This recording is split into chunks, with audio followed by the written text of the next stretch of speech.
Praise the Lord. ஆண்டவராகிய இயேசு கிறிஸ்து நாமத்திலே உங்களை வாழ்த்துகிறேன். தேவனுடைய பிரசன்னமும் கிருபையும் உங்களோடு இருப்பதாக.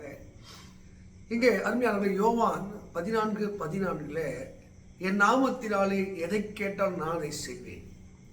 அவருடைய நாமம் அற்புதமான நாமம், அதிசயமான நாமம். பலருக்கு அந்த நாமத்தை அறிந்து கொள்ள ஆசை.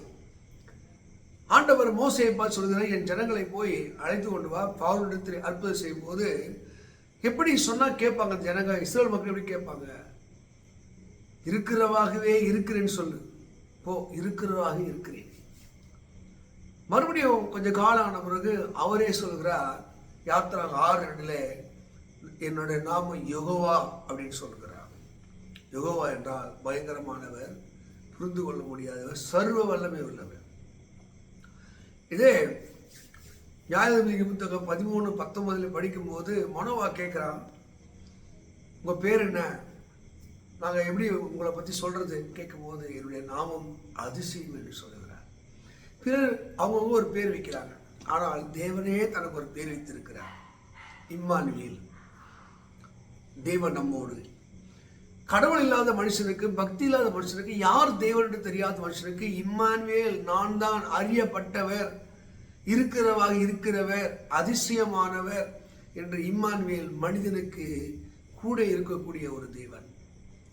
அந்த நாமத்திலே, என் நாமத்திலே, ரட்சகர் என்ற நாமத்திலே, இயேசு என்ற நாமத்திலே நீங்கள் எதை கேட்டாலும் நான் அதை செய்வேன்.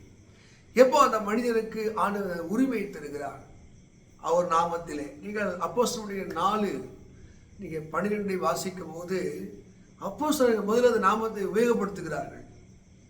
என்னிடத்தில் பொன்னும் இல்லை வெள்ளியும் இல்லை, என்னிடத்திலே உள்ளதை நான் உங்களுக்கு தருகிறேன். அவர்கள் அந்த நாமத்தை உணர்ந்திருக்கிறார்கள், அவர்கள் வல்லமையை உணர்ந்திருக்கிறார்கள். இயேசுவின் நசரனாக இயேசுவின் நாமத்தில் எழுந்து நடனும் போது 40 வயது மதிக்கத்தக்க அவன் கால்களிலே கைகளிலே வல்லமை இறங்கி வந்தது. நீங்கள் இயேசு நாமத்தை உபயோகம் பண்ணி பாருங்கள். எவ்வளோ நோய்களாக இருந்தாலும், பேய்களாக இருந்தாலும், சாபமாக இருந்தாலும் மாறும்.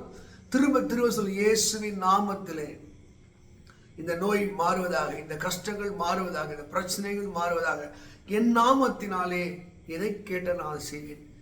இந்த உரிமை எப்படி தருகிறார்? அதே யோவான் 1:12 என் நாமத்தின் மேல் விசுவாசம் உள்ளவர்களாய் அவரை ஏற்றுக்கொண்டவர்கள் எத்தனை பேரும் அத்தனை பேர்களுக்கும் பிள்ளைகளாகும்படி ஒரு உரிமை தருகிறார். இயேசுவே எனக்காக வந்த ரட்சகர், என் பாவத்தை மன்னிக்க வந்த இறைவன், நான் உங்களை நம்புகிறேன் நீ மனசில் நினைக்கும் போது நீங்கள் தேவனுடைய பிள்ளையாக மாறுகிறீர்கள். இப்போ உங்களுக்கு உரிமை. அப்பா கிட்ட பிள்ளை எதை கேட்டாலும் செய்வது போல அவர் எல்லாவற்றையும் தருவார். 1 யோவான் 5:14 சொல்கிறது, எதையாகிலும் அவர் சித்தத்தின்படி கேட்டால் அவர் எல்லாவற்றையும் தருவதே அவர் மேல் நம்ம இருக்கிற ஒரு தைரியமாக இருக்கிறது. உங்கள் குறைகள் நிறைவாகும்படி என் நாமத்தில் கேளுகின்ற யோவான் 15 சொல்லுகிறார். தேவ மக்களே, நீங்கள் ஆண்டவரை அறிந்தவரோ அறியாதவரோ, இன்றைக்கு உங்களுக்கு ஒரு அற்புதமான சுகத்தை தரக்கூடிய, விடுதலை தரக்கூடிய, உங்கள் பாவங்களை மன்னிக்கக்கூடிய ஒரு நாமம் இருக்கிறது. அது ரட்சகராக இயேசு.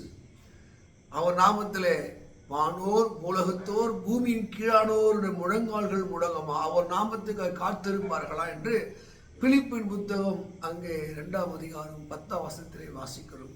அப்போ வாழ்க்கையில் எப்பேற்பட்ட பிரச்சனை, தீராத வியாதி, தீராத துன்பங்கள், பிசாசு கிரிகள் சொல்லி என் நாமத்திலே எதை கிட்ட செய்வேன்னு சொன்னார். இயேசுவின் நாமத்திலே சத்துருவை விலகு என்று சொல்லிப்பார்கள், வறுமையை மாறி என்று திரும்ப திரும்ப சொல்லுவார். அந்த நாமம் உங்களை எல்லா சாபங்களிலிருந்து அதை விடுவிக்க அது வல்லமையானது. அதைத்தான் 1 பேதுரு 2:24 சொல்கிறார், அவருடைய தழும்புகளாலே நாம் குணமாயிருக்கிறோம். இயேசு 53 படிக்கும் போது அவர் உனக்காக எனக்காக சாபம் மாறினார்.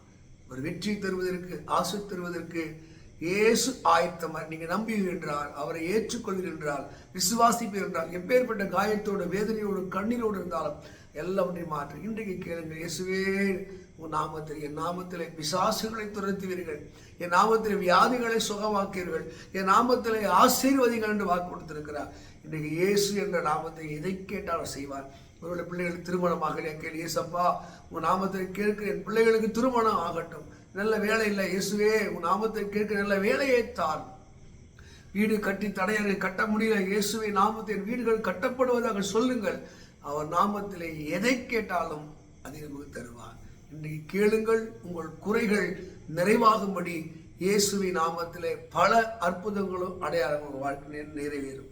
கர்த்தர் இந்த வார்த்தையின்படியே உங்களை ஆசீர்வதித்து உயர்த்துவாராக. ஆமென். God bless you.